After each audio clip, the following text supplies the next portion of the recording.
MS ওয়ার্ডের মধ্যে আমরা এইভাবে লাইনগুলো দিয়ে থাকি।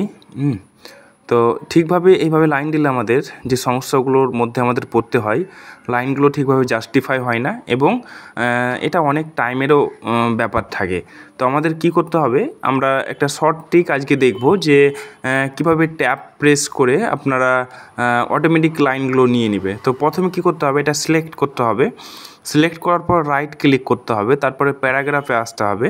তারপরে এখান থেকে আমাদের যে ট্যাব যে অপশান আছে এখানে আসতে হবে। এখান থেকে আমাদের প্রথমে লিখতে হবে ট্যাব স্টপ পজিশনে লিখতে হবে 15 সেমি।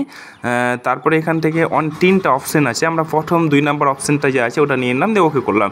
দিয়ে এখান থেকে ট্যাব প্রেস করলে এটা দেখবেন সুন্দরভাবে নিয়ে নিয়েছে। বা আমরা এই লাইনটা যদি ভালো না লাগে আমরা অন্য লাইনটা নিতে পারি, তার জন্য আবার সিলেক্ট করতে হবে, আবার রাইট ক্লিক করে প্যারাগ্রাফে আসতে হবে। দিয়ে এখান থেকে আবার সেম করে আমরা 4 নম্বর লাইনটা নিয়ে নিলাম, ওকে করলাম। দিয়ে ট্যাব প্রেস করলে লাইনগুলো অটোমেটিক সুন্দরভাবে এভাবে নিয়ে নেবে। আমাদের যদি এটাও ভালো না লাগে তাহলে আমি এটা ব্যাক করে দিয়ে আবার নেক্সট আমরা লেখার মিডলে যদি লাইন দিতে চাই তাহলে সেম প্যারাগ্রাফে এসে আমরা 3 নম্বর যে লাইনটা আছে সেটা নিয়ে নিব, ওকে করলেই ট্যাব প্রেস করলে এটা সুন্দরভাবে এটা নিয়ে নেবে। এরকমভাবে আমাদের হয়ে গেল সুন্দর করে। ধন্যবাদ।